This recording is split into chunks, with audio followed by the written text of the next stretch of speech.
crocante, pipoca quentinha, é a combinação perfeita. E esse aqui é um dos locais que vai funcionar normalmente nesse feriado de Natal.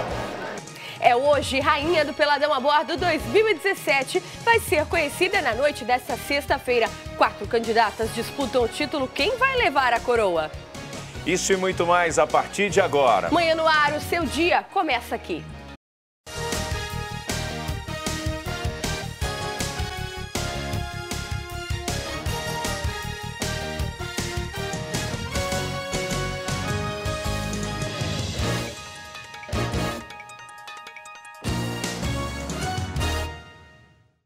E o ex-governador José Mello foi preso ontem num desdobramento da Operação Maus Caminhos, que investiga o desvio de 112 milhões de reais da saúde no Amazonas. Olha, o Mello é acusado de ser um dos beneficiados nesse esquema de fraudes. Ele foi transferido para o CDPM. A reportagem completa sobre a prisão do ex-governador, a coletiva da Polícia Federal e a repercussão de todo esse caso, você confere na edição do Manhã no Ar de hoje.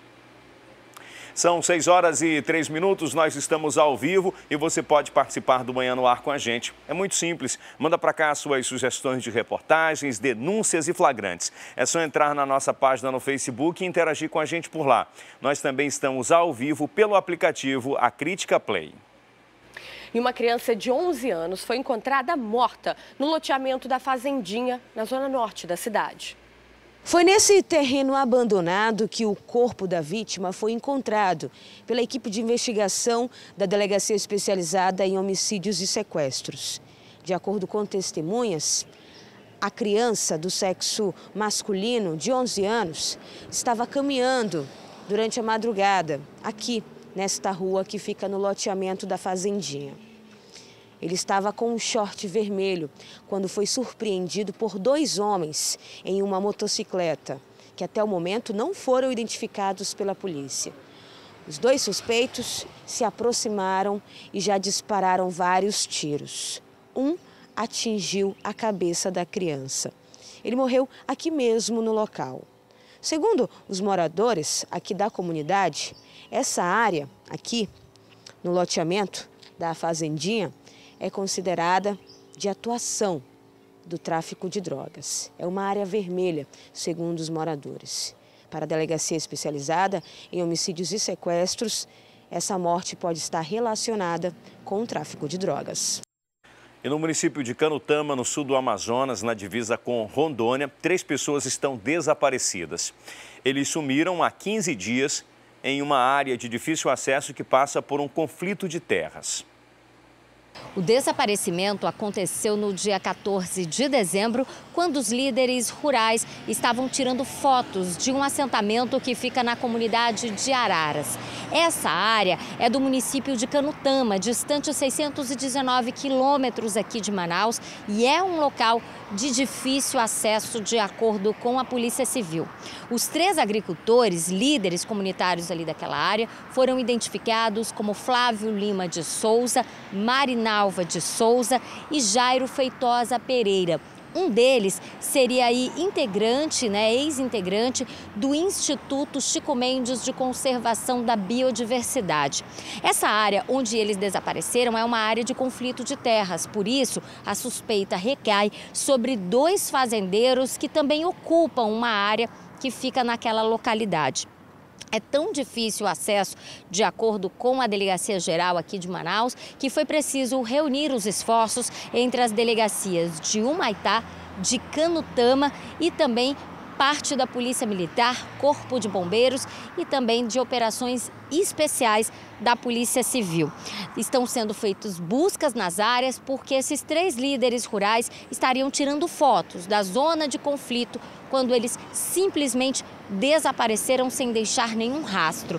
A delegacia que é responsável por essa investigação, inclusive, chegou a representar pela Justiça pedindo a prisão temporária dos 2 fazendeiros que são suspeitos do desaparecimento, para que eles possam prestar esclarecimentos na Polícia Civil e, quem sabe, dar mais pistas sobre essas 3 pessoas que estão desaparecidas. Tudo se concentra na área do conflito. Existe um conflito realmente entre os líderes comunitários, os líderes rurais e os fazendeiros. E essa área é tão difícil de se chegar que, de acordo com a Polícia Civil, só é possível ir até lá de avião ou então pegando um barco. Uma viagem que pode durar até 12 horas. A Polícia Civil está empenhada na busca por esses 3 desaparecidos para solucionar como eles realmente sumiram depois de tirar fotos dessa área de conflito. Um homem foi preso após agredir a própria mãe de 55 anos. Segundo a polícia, o crime aconteceu na casa da vítima, no bairro Gilberto Mestrinho, na zona leste de Manaus. O fato aconteceu no bairro Gilberto Mestrinho. A dona de casa, identificada como Eunice Miranda de Lima, de 55 anos, estava acordada, esperando pelo filho, identificado como Igor Felipe de Lima, de 22 anos.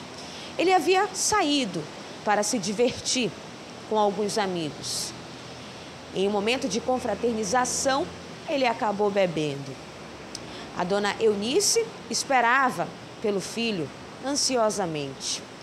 E ele chegou, mas por volta de 1h da manhã. Quando isso aconteceu, ele estava acompanhado de um homem, supostamente um traficante. Bateu na porta, entrou, alterado, e chegou a pedir da mãe R$30. Ela entregou imediatamente para o rapaz. Só que no momento que ela fez isso, ela já imaginava que ele iria sair. Foi então aí que ela fechou a porta e as agressões começaram. Com isso, ele se revoltou com a mãe, quebrou todos os objetos dentro de casa e no momento que ele foi quebrar a TV, ela foi segurar ele, foi ter uma luta corporal com ele na intenção de proteger a televisão. Momento esse que ele pegou e lesionou o braço da própria mãe.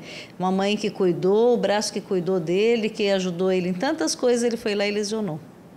E ele foi preso em flagrante, tá, doutora? Sim, porque ela chamou 190, né, que é a polícia militar, e eles foram uma rapidez grande até no momento que era de madrugada, atenderam ela, trouxeram ela até a nossa delegacia, onde foi lavrado o flagrante dele, porque ele deveria ser punido, e deve ser punido, que a lei, o processo já está pronto, porque não pode fazer isso com uma mãe, né? Uma mãe que cuida da gente desde os 9 meses na gravidez, depois ele tratar a mãe dessa maneira por causa do vício de drogas. Por isso que a gente tem também que denunciar toda a boca, né, que vende drogas, porque não pode mais. As famílias estão sendo destruídas. Isso é um caso recorrente na Delegacia da Mulher, onde mães são agredidas pelos próprios filhos.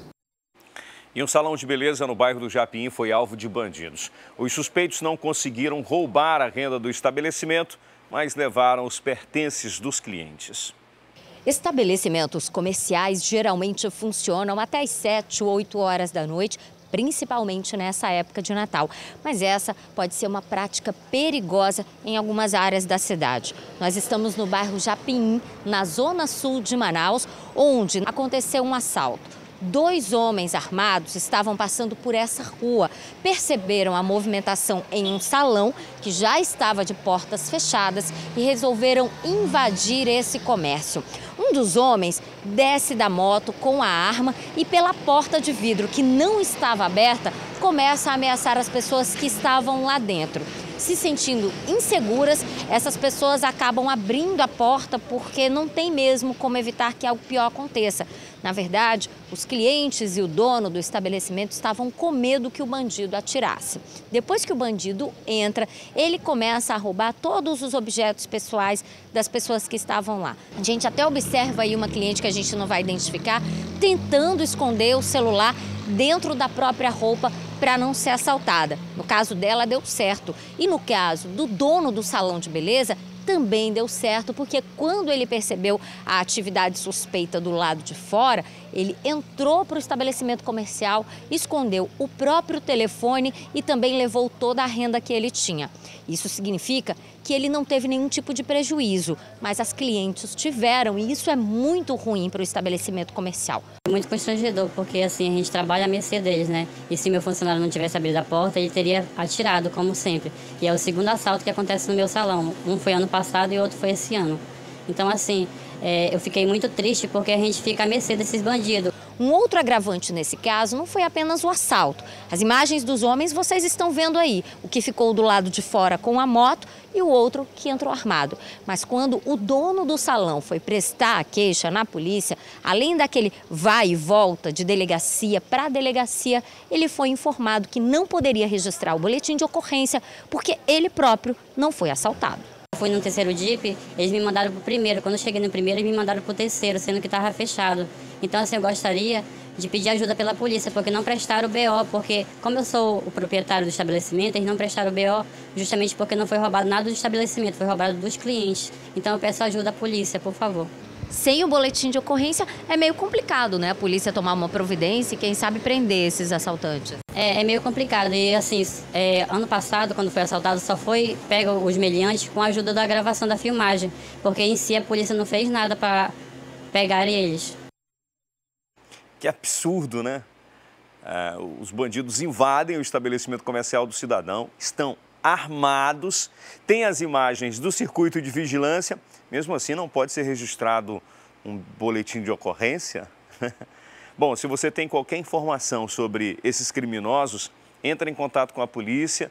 Tomara que dessa vez que alguém entrar em contato com a polícia, quem estiver do outro lado tenha a sensibilidade de anotar essa informação e começar a fazer o trabalho de investigação. Aqui estão os números 181 ou 190. Você não precisa revelar sua identidade. Um casal foi preso suspeito de aplicar diversos golpes de estelionato em Manaus. A polícia verificou que a dupla já responde por 11 processos no estado do Mato Grosso do Sul e os prejuízos contabilizam mais de R$200 mil. O casal foi identificado pela polícia como Fábio Batista e Mônica Souza. Os dois são suspeitos de fraudarem aplicações financeiras que, aos olhos das vítimas, pareciam atrativas. A dupla agia da seguinte forma: oferecia dinheiro fácil para aqueles investidores que queriam retorno financeiro maior. E ainda havia um agravante: se esse investidor quisesse trazer uma nova pessoa para investir, o lucro era ainda maior. Quando o dinheiro que estava no caixa já era alto, a dupla fugia com o valor de todos. Havia denúncias aqui no DIP, inclusive tem BO registrado, de que o senhor Fábio, né, que está preso agora, ele estava enganando vítimas, né? Enganando no tocante a um falso tipo de investimento, qual geraria lucro para as vítimas. As vítimas começavam a investir um certo valor para gerar juros. Então elas iam recebendo, né, e eu ficando feliz com aquela contemplação de um juros bom, aí investindo mais, e quando a vítima investia um valor muito alto, né, como tem um aqui de R$100 e poucos mil, aí pronto, o Fábio não pagava mais os juros e nem dava mais resposta de nada e sumia com o dinheiro. Ficava por isso. Os policiais chegaram até o casal depois que duas vítimas prestaram queixa aqui no 24º Distrito Integrado de Polícia e informaram onde esse casal agia, em um centro comercial na zona central da cidade. Em conversa com os policiais de Campo Grande, cidade natal deles, foi descoberto que juntos já respondem a 11 processos pelo mesmo crime, vieram para Manaus há cerca de 7 anos e aqui compraram diversos imóveis praticando o estelionato. Em conversa também com uma das vítimas, foi informado o valor perdido durante esse golpe. Mais de R$200 mil. De que forma que eles agiam com você? Eles começavam com um sistema de pirâmide financeira. Eles começaram pegando 15 mil, aí eles pagavam as primeiras mensalidades, foi pagando, aí foi aplicando mais dinheiro, aí foi aumentando para 30, 40, até chegar a 120. Aí durante um ano eles pagaram.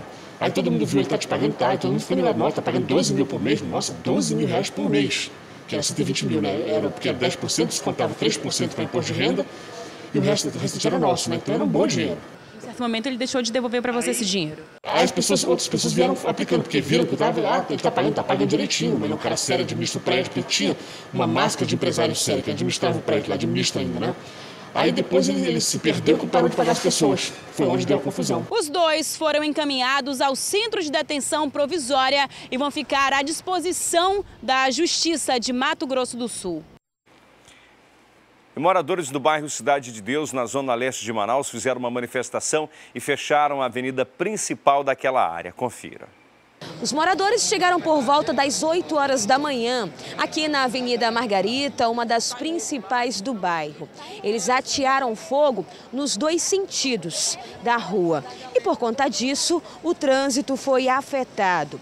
Os policiais do batalhão de choque da Rocan foram acionados e conseguiram controlar todo o manifesto, que foi considerado pacífico. Esses moradores aqui, eles se reuniram por conta de um documento para os moradores, alegando que toda essa terra aqui do bairro seria de um homem. Esse homem teria um título definitivo comprovando que ele poderia tomar todo esse terreno. Exatamente. Chegou um oficial de justiça determinando a reintegração de posse do seu Vigílio e do posto de gasolina.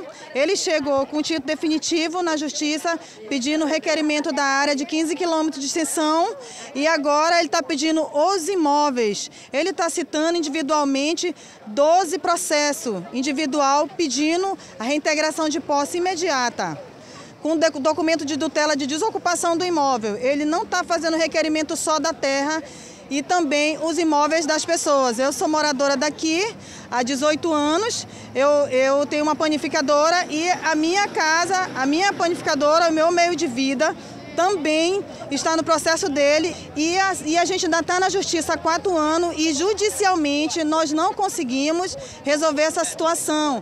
Veio já uma determinação da 19ª Vara dizendo, dando a reintegração de posse, uma sentença. Ninguém foi ouvido até hoje, nunca teve pra gente que a gente seja ouvido, né, com o juiz, na frente do juiz, e já foi dado a sentença de reintegração de posse e está começando primeiramente com os imóveis individual. Na verdade, nós nunca ouvimos, quando chega é somente a ação, né, através de um oficial de justiça, que ele vem a mando de um juiz, né, e vem com a força policial dizendo que vai tomar e vai tomar, mas graças a Deus a comunidade está unida e nós esperamos e muito que essa união continue, e isso daí nós não devemos admitir, porque é muito triste nós como pai de família que fizemos a nossa conquista da nossa morada e de repente chegar assim e ser tomado, né? E agora os moradores, eles desejam apenas uma resposta do poder público. E o bairro da Compensa vai ser palco de uma mobilização na tarde de hoje. Os moradores estão pedindo algo simples: paz. Quem traz os detalhes é a Júlia Magalhães. A partir das 4 horas da tarde vai acontecer essa caminhada pela paz lá no bairro da Compensa. A caminhada começa a partir das 4 horas da tarde e as pessoas só precisam estar vestindo branco. É isso mesmo, Hilton? É isso aí, queridos. Eu gostaria de agradecer aí a oportunidade que você está nos dando para estender esse convite a todos os moradores da Compensa, que se façam presente conosco lá às 16 horas. Venham, queridos, venham nos ajudar, venham caminhar, vamos fazer algo diferente, podemos fazer, nós juntos podemos mudar essa situação. Então, para mudar a situação, nós estamos aqui fazendo essa caminhada pela paz, pelo teu filho, pela tua família, porque a Compensa é um bairro ordeiro, não é um bairro onde existem pessoas do mal, não, pessoas do bem, e queremos o bem para a nossa comunidade. Se queremos o bem, vamos irmanar numa só união, fazermos essa caminhada em prol da paz que tanto precisa do bairro da Compensa. Bom, a caminhada deve começar, como eu falei, a partir das 4 horas da tarde, deve ir até umas 7 horas da noite, e logo depois vai ter um culto ecumênico, é isso, Davi? É isso aí, vai ter um culto ecumênico e a gente vai estar com a presença de padres, pastores, grupos de jovens, grupos de teatro e todas as lideranças em prol de uma só causa, clamando por paz na Compensa. Então tá todo mundo convidado, como eu falei antes, só vestir branco. E a ideia é que vocês consigam reunir mais ou menos 5.000 pessoas, hein? Exatamente, essa é a ideia. Não só 5.000 pessoas, mas quantas pessoas puderem vir. Porque isso acrescenta muito mais aquilo que nós estamos trabalhando, objetivando, que é a paz. Estamos no período natalino, que espelhe paz, amor, né? Então isso é a união que nós precisamos, gente. Vamos lá, povo da Compensa, às 16 horas, não falte. Estão conosco, esse é só propósito. Vamos lá. Fique conosco, irmãos. E policiais civis apreenderam na noite desta quinta-feira em uma comunidade ribeirinha, no município de Anori, a 195 quilômetros de Manaus, uma grande quantidade de drogas e armamento de grosso calibre. Quem tem os detalhes é o Danilo Alves. Olá, Danilo, bom dia. Alguém foi preso durante esse trabalho aí da polícia? E fala pra gente quantos quilos foram apreendidos de droga. Oi, Wilson, bom dia para você, bom dia para todo mundo que assiste a gente nessa sexta-feira. Não, ninguém foi preso, mas a polícia já tem uma noção de onde esses traficantes que estavam transportando toda essa quantidade de droga estavam. Eles pretendiam fazer o trajeto até aqui, a capital, mas acabaram ali ficando nessa comunidade junto com o carregamento de droga, esperando justamente a noite para que no dia seguinte eles conseguissem prosseguir a viagem e chegassem até o destino final. Mas os policiais civis da delegacia receberam aí esse comunicado de que havia uma grande quantidade de drogas, no caso mais de 1 tonelada, e foi então que a polícia foi atrás desses entorpecentes e encontraram com certeza todo o material escondido. Além disso, como você falou, armas de grosso calibre. Esse grosso calibre são fuzis 762, aqueles usados apenas pelas forças de segurança, as forças Exército, Marinha Aeronáutica e alguns servidores da Polícia Civil e Militar. Agora, além das armas também, as munições foram apreendidas do mesmo calibre pela polícia. De acordo ainda com o delegado, houve um pequeno confronto com os policiais durante essa situação, porque quando os policiais civis chegaram lá, eles acabaram encontrando ali pelo menos 2 suspeitos, só que houve um confronto e esses suspeitos conseguiram fugir. Agora a delegacia de lá deve mandar toda esse entorpecente, esse carregamento aqui para a capital, para que fique e seja destruído pela delegacia especializada, o departamento especializado contra os narcóticos, contra os narcóticos, no caso DENAR, que deve fazer a responsabilidade da droga para destruir. Mas enfim, o que acontece é o seguinte: além de fazer todo esse trabalho, também tem a questão da investigação de onde partiu toda essa droga, quem estava fornecendo e, claro, quantas essas pessoas iam receber pelo transporte desse entorpecente, que eu tenho certeza que os chefões, né, os olhos grandes dessa parte ali do tráfico de drogas, com certeza não estavam ali fazendo esse transporte, esse trabalho arriscado. Agora a polícia deve saber quem é o dono de toda essa droga. E como eu falei, é mais de 1 tonelada de drogas que provavelmente são maconha tipo skunk. A polícia ainda vai dar mais informações, Wilson, na manhã desta sexta-feira, de como é que essa droga foi parar lá em Anori e, claro, né, como é que vai ser agora a procedência dessa investigação. Wilson. 1 tonelada ou mais, né? É muita droga. A polícia ainda não teve tempo de contabilizar, né? Todo esse produto entorpecente deve ser trazido aqui para a capital, mas é mais um grande golpe que a polícia dá no tráfico de drogas. E é muito mais interessante quando a polícia faz isso, né? Quando ela impede que a droga chegue aqui na capital e ela seja distribuída. Porque aí quando ela cai no varejo, quando ela é fatiada, fragmentada, aí é muito mais complicado da polícia recolher todo esse produto entorpecente. Muito obrigado, Danilo. Até daqui a pouco. Em Parintins, a polícia fez uma apreensão de drogas e o suspeito alegou que era para consumo próprio. As informações com o correspondente Geandro Soares. A prisão do suspeito aconteceu na rua 7 de setembro, no bairro de Palmares, na zona leste da ilha.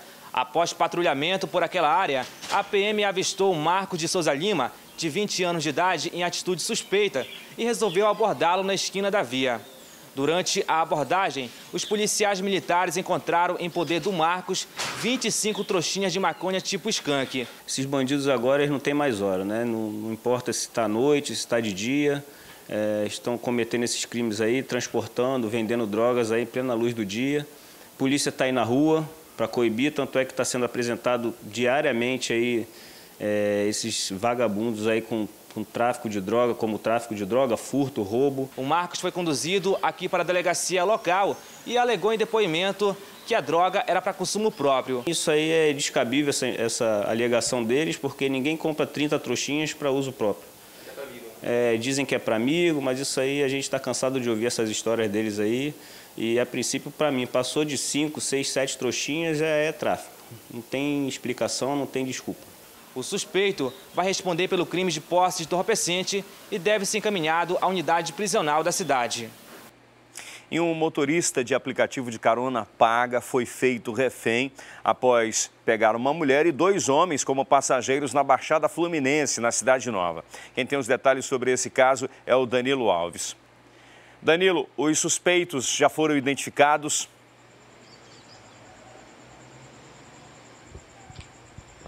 Pois é, Wilson, por enquanto a polícia ainda trabalha nisso. O que acontece é a situação que esse motorista do Uber passou por conta disso, por conta desse crime. Foi por volta das 4 horas da tarde, ele foi abordado por essa mulher, na verdade solicitado pelo próprio aplicativo a corrida dessa mulher.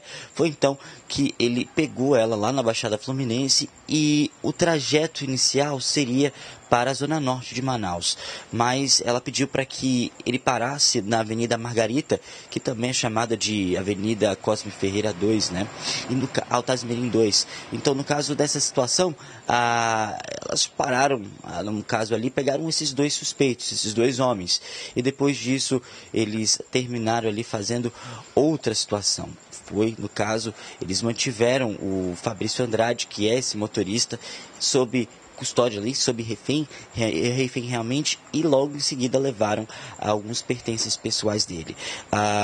O motorista, ele ficou sob ameaça constante dos bandidos com uma faca no pescoço e outra ali na região realmente do peito e da garganta. Ele passou por momentos de terror, depois ele foi abandonado, ele foi colocado no porta-malas do carro e em seguida esses suspeitos conseguiram fugir. O caso foi registrado no 15º Distrito Integrado de Polícia. O motorista já prestou queixa, já deu algumas informações sobre esses suspeitos e até o momento ninguém ainda foi, ninguém ainda foi identificado ou preso, mas o carro tem ali algumas impressões digitais. O Departamento Técnico-Científico da Polícia Civil deve também trabalhar nesse caso, junto com a perícia. E aí o trabalho agora é de tentar achar, né, essa turma que já era acostumada a roubar taxista, né, porque deu ali uma tranquilizada nesses assaltos. Agora parece que estão escolhendo os motoristas de aplicativo pago, né, Wilson? Pois é. Aliás, é o seguinte, Danilo.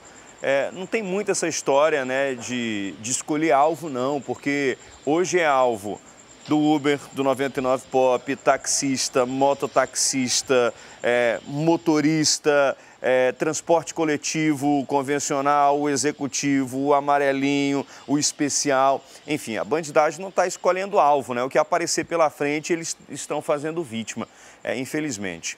E a Polícia Civil também está à procura de uma mulher suspeita de estelionato. A gente tem foto dela, Danilo. Qual foi o crime que ela praticou? Como é que ela praticava esse estelionato? Pois é, essa moça simpática que vocês estão vendo na tela de vocês é a Tatiana Colares de Souza, de 40 anos.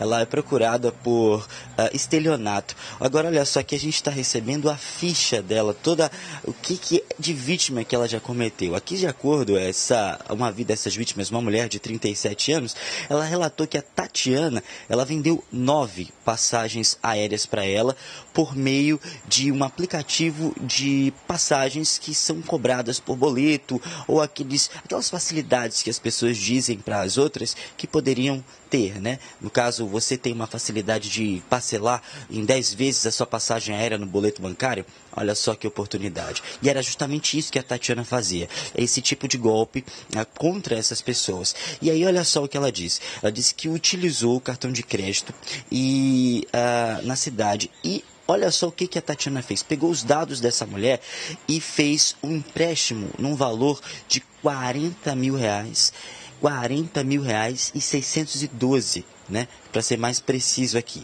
Porque ela colocou os documentos à disposição da Tatiana e a Tatiana acabou fazendo ali o uso indevido. Ela copiou esses dados e fez esse empréstimo bancário. O delegado, no caso do 16º, a delegada Aline, 16º Distrito Integrado de Polícia, desde a semana passada, vem acionando a imprensa, vem acionando as pessoas, porque muita gente já passou pela delegacia. No caso, a gente da programação da TV A Crítica vai elaborar uma matéria especial hoje, justamente conversando com uma dessas vítimas que chamou a equipe de reportagem, porque recebeu esse rombo rombo de 40 mil reais e não sabe agora como é que vai arcar com essa dívida, como é que vai arcar com essa situação. Agora a Tatiana, que a gente mostra de novo aí na tela, vamos colocar a Tatiana Colares de Souza, de 40 anos, ela agora está procurada e quem tiver alguma informação pode entrar em contato com o número 181, né, da delegacia, no caso da SSP, da Secretaria de Segurança Pública, ou você pode também ir até o prédio do 16º Distrito Integrado de Polícia, que fica ali no conjunto Beco do Macedo, bem no bairro Nossa Senhora das Graças. Wilson. Bom, quem tiver informação, liga aí para a polícia, né? Liga para o 181 ou 190. E também quem foi vítima dessa mulher também procure a delegacia. Obrigado, Danilo. Até daqui a pouco. Olha, os fogos de artifício encantam as festas de fim de ano. E nessa época aumenta a procura nas lojas especializadas. Por isso, o Corpo de Bombeiros alerta para o cuidado na hora de manusear esse tipo de material. Este comerciante costuma faturar bem nesta época do ano. Ele chega a vender 1000 caixas só destes fogos de artifício. E a expectativa é de aumento nas vendas em relação ao ano passado. Fogos coloridos, de tiros e aquelas baterias para comemorar o final do ano. Aumentou uns 20% em relação ao ano passado, graças a Deus. Mas por causa da procura, o Corpo de Bombeiros tem reforçado o alerta para os cuidados fundamentais na hora da compra desses produtos. O local tem que estar credenciado, porque ele estando credenciado, a chance de ter procedência do fogo ela é maior do que se você for comprar numa área que não tenha credenciamento. Os bombeiros também chamam a atenção para o risco de acidentes. Se mal utilizados, os fogos de artifício comuns nesta época podem causar queimaduras graves e até levar à morte. E a Marinha do Brasil reforçou as fiscalizações para as festas de fim de ano. O trabalho é para evitar excessos de cargas e de passageiros que podem gerar acidentes. O trabalho de fiscalização acontece o ano inteiro, mas no mês de dezembro, a preocupação com uma possível alta no número de acidentes levou a Marinha a intensificar a operação.